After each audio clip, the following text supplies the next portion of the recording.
तो कहते हैं प्रेम की लाली ला के, प्यार तो बोला सब बान भाइयाँ थे, सभी भक्तों से, समाज में वो भी कोई बगैर उपदेशी भी रिश्तेदार है, सबसे मृदु भाषा से प्रयोग करे, मीठा बोला है, प्यारा बोला है, ये तेरी लाली है, ये तेरे होठों की शोभा है।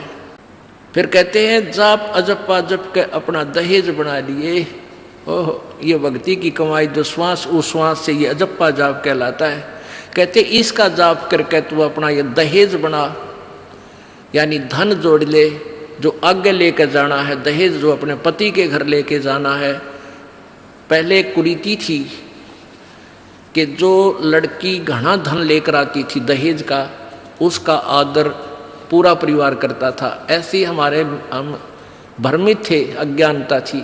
तो उसी दृष्टिकोण से ये कहा गया है कि जैसे अच्छा ज़्यादा दहेज लाने वाली बहू पुत्र वधू अपने ससुराल में आदर सत्कार पाती है, ऐसे ही तू डट के भजन कर, घना दहेज बना ले सत्य अजप्पा जाप का।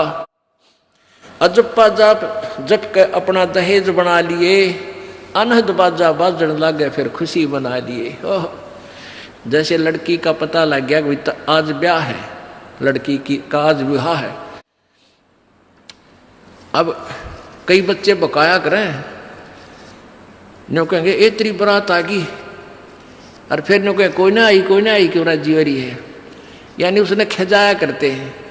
तो फिर वो लड़की सोच लेती है बांधन दे दे, मौके जाएंगे। तो कहते हैं जब वो बाजा बाजन लाग जा तब सोच लिए बात लवा लाग ली कि आगी बारात।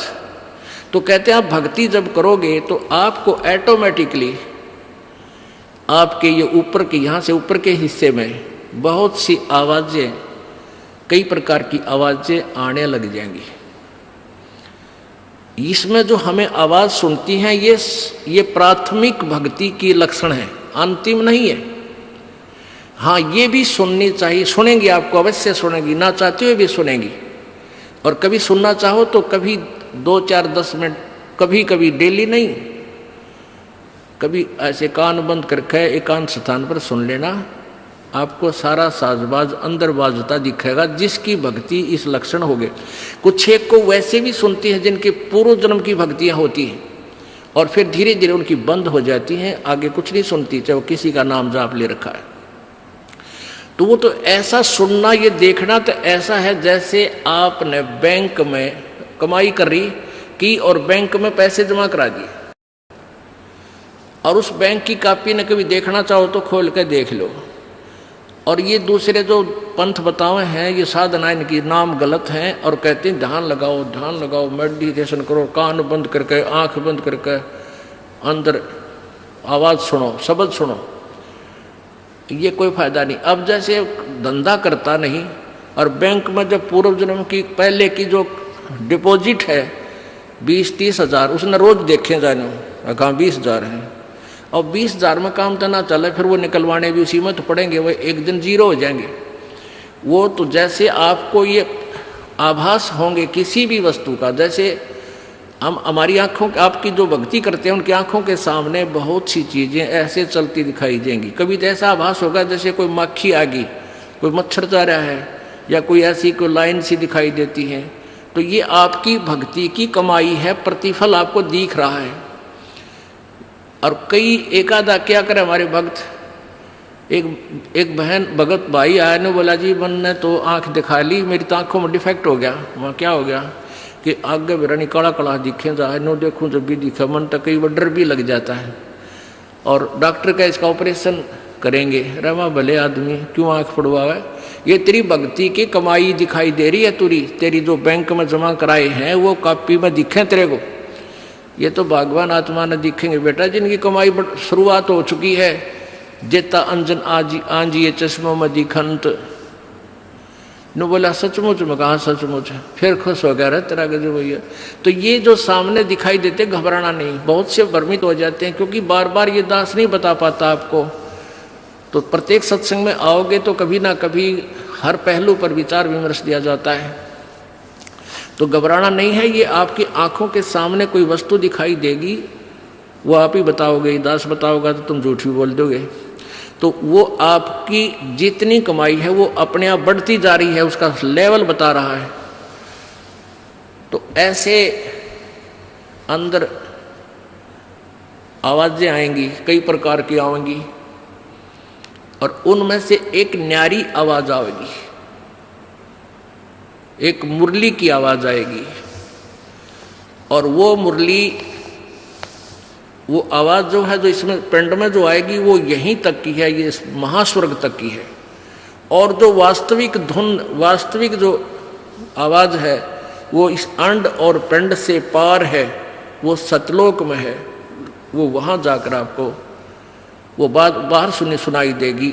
यानी इस शरीर से एक जब आत्मा भक्ति से परिपूर्ण हो जाती है तो इस शरीर से बाहर भी हो जाती है, तो उसको सुनने के लिए ऐसी स्थिति आ जाएगी अपने आप, जैसे आपका शरीर यहाँ बाहर खड़े हो गए, और फिर वो आवाज़ आपको उस सूक्ष्म शरीर के माध्यम से सीधा कनेक्शन उस सतलोक से हो जाता है।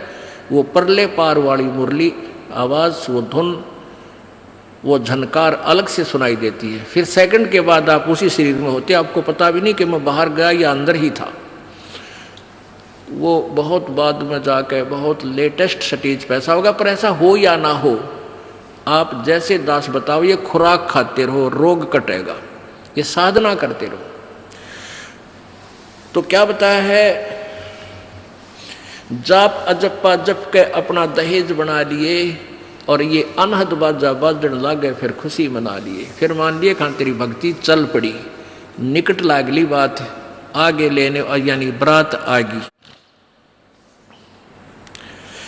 आवे बिरहा कबीर लेने, खुश होकर चालिए, और प्रेम की बारिश होने लागे, फिर मलमल नहा लिए। जैसे आपने कल सुना था, बिना प्रेम पावे नहीं चे करोड़ समाधि ला। होय होय, जैसे सूरज के आगे बदरा ऐसे कर्म छयारे, प्रेम की पवन करे चित मंजन झलके तेज नयारे। प्रेम की पवन, परमात्मा के प्रति इतना प्यार उमड़ उमड़ का आपके हृदय में रह के, जरा सी बात मालिक की चले आंखें भरे आओ आपकी, कुछ दिन में ऐसी स्थिति आ जाएगी। तो ये प्रेम की पवन चलेगी। जैसे सूरज के आगे बादल होते हैं तो सूर्य का प्रकाश निष्क्रिय हो जाता है, और जब हवा तेज चलती है बादलों को इधर उधर फेंक देती है तो सूर्य का प्रकाश ज्यों का तो सामने चमक रहा होता है। ऐसे परमात्मा और अपने बीच में, आत्मा के बीच में पाप कर्मों का गरावा यानी बादल छाया हुआ है। इस प्रेम की यानी सब भक्ति जो क्रिया आपकी होंगी, दान करता आदमी को इतनी खुशी होती है उस दिन कोई ठिकाना नहीं। और 10 रुपये चोरी कर ले, आत्मा खुश नहीं हो सकती, चाहे 20 लाख चोरी कर ले। और 10 रुपये, 20 रुपये, 1000 रुपये, 2000 रुपये आप दान करने की चेष्टा करते हो, पहले उमंग भर लेती है, और दान करे पाछो तो न्यारी खुशी होती है। तो ये तो क्या बताते हैं, ऐसे जो सब क्रियाएं आपसे कराई जा रही हैं, इनका उद्देश्य है कि आप में इतनी विनम्रता, इतना प्योर हेरिटेड हो जाओ आप कि मालिक के प्रति जरा सी भी चर्चा चला आँखों में पानी आने लग जा, गदगद हो जा।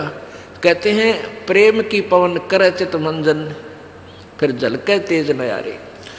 तो यहाँ क्या बताया है कि प्रेम की बारिश होने लगे, फिर मलमल नहा लिए। यानी ये लक्षण बता रहे हैं, एक भक्त में रह रहकर ऐसे लक्षण आ जाएंगे। एक बुढ़ा आवे मेरे पास, नाम ले रखा उन्होंने साल भर से। वो कहता है जी मैं नाम जपन लागू, मैं रोने लग जाऊँ, मेरा रोना बंद कर दिया। राम तो रोना शुरू करवावा तो बंद करवाना आवे, ये तेरे भाग जा गिरे भले आदमी, नो कहना शर्म आवे, लोग नो कहीं अच्छा आदमी नाम लेने लगे तो माई लोग की सुनेगा तुम्हारी सुनेगा, नो बता। तो इसे वो पुण्यकर्मी प्राणी है, बुढ़ा आदमी 65 साल का होगा, भगवान का नाम मिल गया, पिछले संस्कार से ही होता सारा कुछ। और ईब का नाम लेने लग गो, मैं तो रोने लग जाऊँ। अरे तेरा जी भी भगवान ये सब ने देसा रोना हमारे भगता ने, आँखें में पानी आवे, मालिक की चर्चा हो, ना द्वेष हो, ना राग उठे, ना कोई चोरी करने जी करे, ना कोई जारी करने जी करे, ना बुराई मन में आवे, ये ऐसा जो धुन लग जा। फिर कहते हैं सार शब्द का सुरमा गा लिए, जब पति न भावे। सार शब्द यानी जो असली मंत्र आपको दिया जाएगा वो सुरमय जैसा होगा, वो एक न्यारी आपकी जो है ना पहचान बनेगी, उस पर नारी जो है ना अलग से आपकी एक और सुंदरता बनेगी, यानी परमात्मा को आप और उस मंत्र सहित और अच्छे लगोगे जिनके पास ये तीनों मंत्र होंगे। कहने का भाव ये, आदिन्नी की मांग बरा ले तो चलिए नाड़ झुका के, विनम्रता, अभिमान खत्म हो, विनम्रता आवे और सबके साथ प्यार से बोले, आकड़ नहीं पाड़े, ये लक्षण हो जाने चाहिए आपके अंदर। आदिन्नी की मांग बरा ले, ये जो मांग आप सिंदूर डालते हैं ये आदिन्नी तेरी मांग है, और चलिए नाड़ झुका के, यानी नम्रता से रहना, नाड़ झुका के चलना, नम्रता से पेश आना। और संत समागम बरात तेरी तन ले जावेगा ब्याह के। अब ये सत्संग रूपी बारात है, आत्मा को यहीं से श्रृंगारा जाता है, यहीं से इसको तैयार किया जाता है, ज्ञान सुनाया जाता है। तो ये परमात्मा, सत्संग में आने वाली आत्मा ही परमात्मा के पास जाएगी, यानी ये बरात वाले ही, बरात ही समझो उस मालिक की है। संत समागम बरात तेरी तन ले जावेगा ब्याह के, सुरत नृत है डोली तेरी। सुरत और नृत ये आत्मा इनके साथ चलेगी, और बैठ सुन शिखर में जाकर, यानी सतलोक में जाकर बैठ जा। और मकर तार का खेल कांगना अलल ध्यान दचा के। अब कांगना खेलते हैं ना, जैसे यहाँ एक मोटा बांध जा, दूसरा मोटा बांध जा रहे नाला, और कई गांठ ला दे, फिर नो कहेंगे बूढ़ा देवर खोल लगा इसने, कांगना खेल रहेंगे ना खुल उबरण के फंड होया करना, लंबा चौड़ा सिस्टम। तो परमात्मा कहते हैं अब मकर तार का खेल कांगना, छूट ना जाते हैं, छूट गया वो हार जाएगा। तो उस मकर तार का ऊपर से जब आत्मा यहाँ से चलेगी, परमात्मा कई तरीके से इसको, कहीं किसी स्थान पर किस तरीके से आपने जाना है, तो आप कभी कई बार एक आध बार कभी ध्यान वैसे ही कुदरती लग जाता है, बैठ जाते हैं, कभी आंखें खुली है तो भी बंद हो जाती हैं।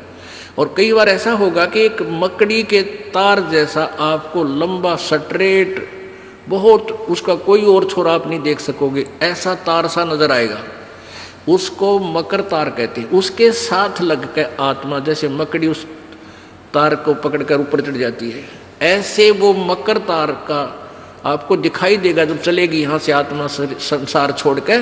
तो एक मकर तार का मार्ग आपको मिलेगा, उसके साथ चलना, उसको छोड़ना नहीं, तो उधर नहीं जाना, नहीं तो मार खा जाएगी। तो ऐसे ही वो कांगड़ा खेलते हैं, जब दोनों और दाव लगा देते हैं, तू खोल गया तो तू हार गया, हारगी। तो ऐसे अपने अपनी जबरदस्ती से उसको पकड़ लेना है, उस मकर तार के, उस मकर तार को। मकर तार माने मकड़ी का तार। ऐसा एक रास्ते में आपको ये गाइडलाइन होगी कि इसके साथ साथ चल, भ्रमित ना होना सतलोक जाने के लिए। वो कुछ समय, कुछ स्थान तक मकर तार है, उसके बाद फिर परमात्मा का अलग से मार्ग है।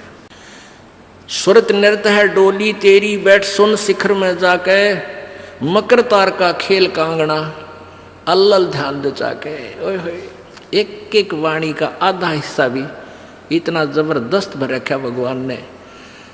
अब अलल पंख, अल्लल ध्यान दचा के, एक अलल पक्षी होता है, उसको अनल भी बोलते हैं। अनल, अनल माने वायु, यानी वो आकाश वायु में ही रहता है, ऊपर नीचे नहीं आता। वो अंडे भी ऊपर ही दे देती है वो अलल पक्षी मादा, और उन अंडों को हवा में छोड़ देती है, और ऐसे स्थान पर अंडे देती है, पैदा करती है कि नीचे केले के बन हो, केले के बन। तो केले कैसे फंसे रहा कर, केले के बना बनो आपस में बहुत लंबे लंबे बढ़ जाते हैं।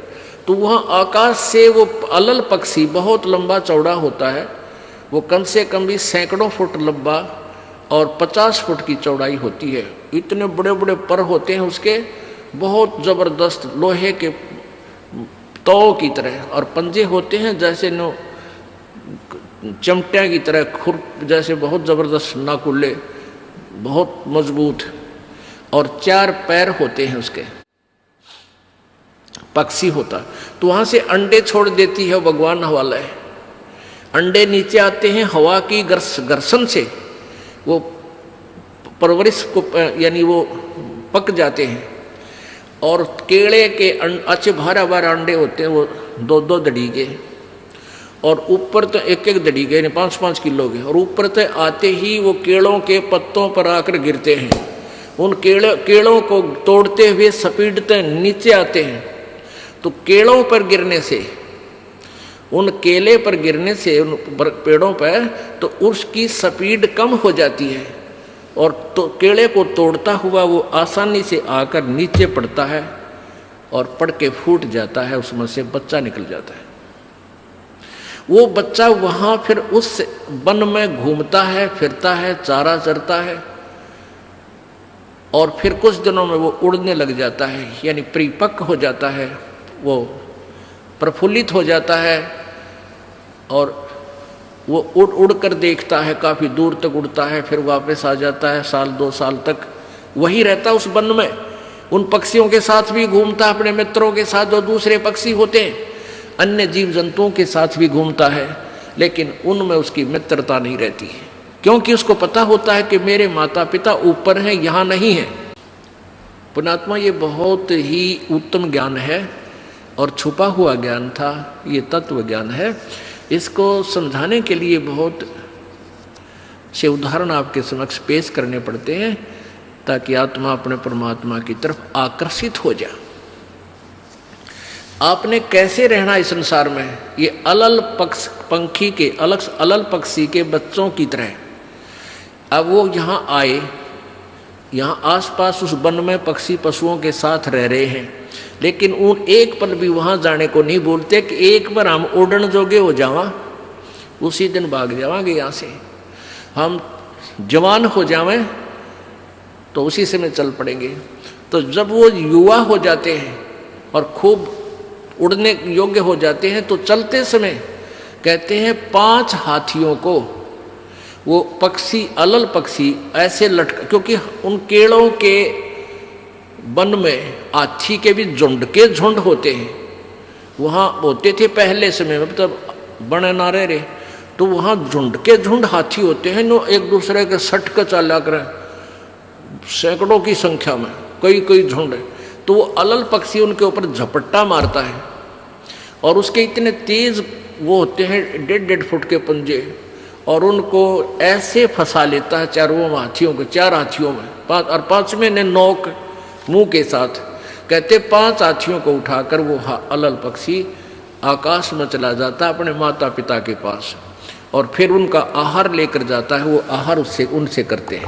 तो अब आप यहाँ आए हो, अलल पक्षी की तरह ध्यान रहे, एक पल भी वो पक्षी का बच्चा अपने माता पिता को नहीं बोलता कि मैं यहाँ का नहीं हूँ, मेरे तो ऊपर है माता पिता, और जब मैं यहाँ से जब जाने जोगा हो जाऊंगा 1 मिनट में चल पड़ूंगा। तो आप उस अलल पक्षी के बच्चे की तरह यहाँ अब तैयार हो, अच्छी खुराक खाओ राम नाम की, और मजबूत हो जाओ, और चलते समय इस राम नाम की कमाई लेकर ऊपर चलेंगे। अब कहते हैं अलल ध्यान जचा के वो पक्षी का बच्चा एक पल भी वो यहाँ रह ही नहीं सकता। उसको ये पता होता है, कॉमन सेंस होती है कुदरती, कि मेरे माता पिता वहाँ है, जिस दिन मैं यहाँ से जाने योग्य हो जाऊँगा एक पल नहीं रहूँ यहाँ पर। तो ऐसे आपने ये हर दिन उस सतलोक में जाने का अलल पक्षी की तरह यू ध्यान लगा कर वो जचा कर रखनी है, इसको भूल नहीं पड़ने देना। मकर तार का खेल कांगना अलल ध्यान जचा के, और बैठ विश्वास सेज बिछा के, जो शब्द छैल आवे है। पुण्यात्मा कह कबीर सुनो भी साधो, मैं तो हूँ विश्वास में। जो क्रिया जो साधना आपको बताई जाती है, वो साधना वो है जो सब सदग्रंथों में प्रमाणित है, और वो है जिन महापुरुषों ने परमात्मा पाया, उन्होंने भी यही क्रियाएं की। तो आप एक विश्वास रूपी सेज पे, जैसे दुल्हन होती है अपने पति के इंतजार में वो बैठ जाती है, तो ऐसे ही कहते तू अपना विश्वास रूपी सेज बिछा के इंतजार कर उस परम पिता के आने की। विश्वास तेरी सेज है, यानी तेरा विश्वास है तो मालिक आवेगा। और विश्वास नहीं है तू ही वहां से चला गया कि तो फिर पति कहाँ मिलेगा। कहने का भाव ये है कि डगमग नहीं होना है।